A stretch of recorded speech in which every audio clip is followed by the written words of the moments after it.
This is the bezel, I guess you'd call it, for the overhead console. It had a fabric on it when it came to me, and it was all pretty bad shape, so I just kind of cleaned up this plastic. I stripped the fabric off, and I knew I was going to paint this, and I figured I'd do some sort of textured paint, so I got this hammered stuff this morning. And I think that with this inserted in it there, this is just a black with a texture. I almost got a similar texture to this in spray paint, but I decided on the hammered finish because I thought it'd be a nice contrast. And I think it's going to be a little glossy with that. I think it's going to look cool. So the idea here is goes in here, goes between here, and it goes about, I don't know, 6 or 8 inches beyond this light fixture. I've got to make a big square hole here and another hole up here, and I've got the map for that. But, you know, I did put the Reflectix up in here, so I'm likely going to have to take the headliner out again, which is not that big of a deal. I'm pretty proficient at it now. I bet you within 20 minutes this whole headliner could be out of here.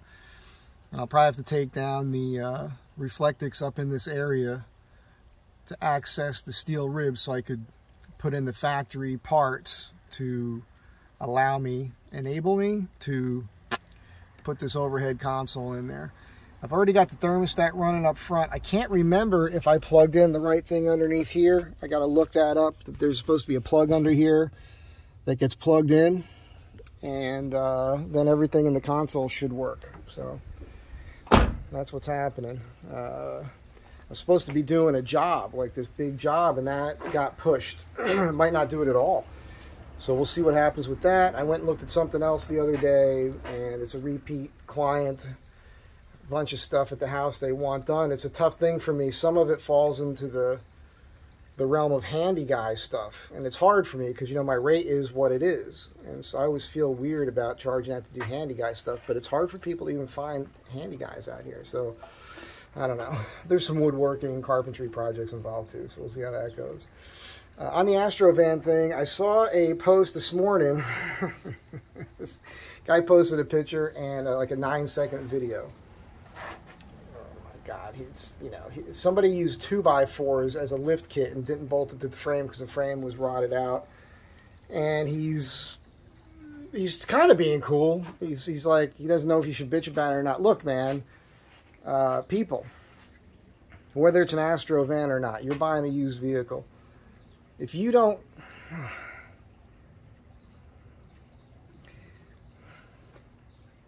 Bring a piece of cardboard with you when you go to look at a vehicle so you can throw that on the ground and look around. You don't even have to know anything. If you can't tell that that's a painted piece of wood there, you got no business getting involved in this vehicle. You know what I'm saying? This is real basic stuff where you don't even have to know anything. And if you don't know anything, you should know enough to know that you don't know anything and make friends with somebody that has some basic idea of basic mechanics.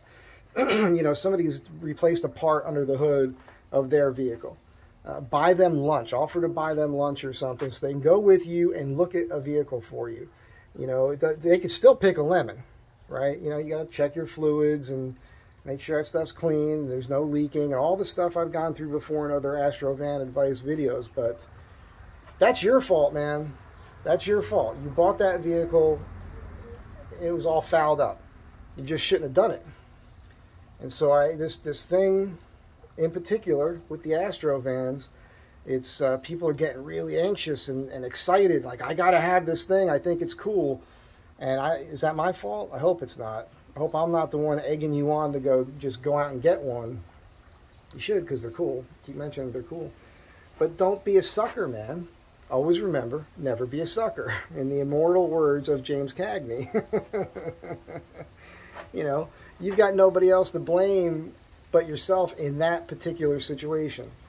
So make a friend, man. You know, just talk to somebody that's outside your bubble, that is going to probably likely know a little bit more than you, and make some sort of deal with them to have them check something out if you don't know enough.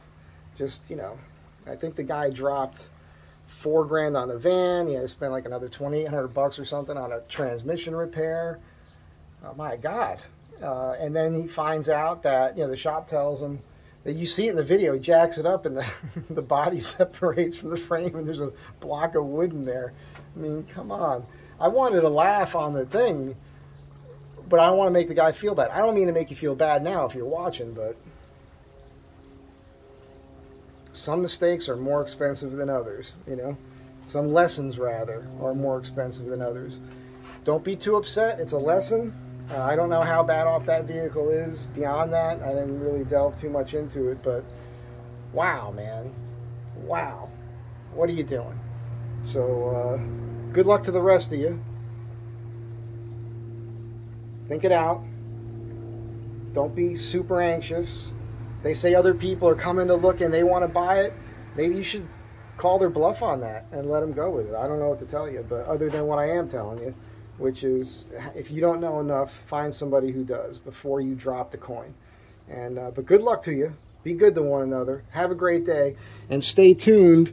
Not sure when I'll get this in. I want to let this wait for about 48 hours before I really handle it a lot. And I might have to start getting some work done this week. So don't know if I'm going to come back to this week or next week or what. But I'd like to get this done and over with so I don't think about it anymore.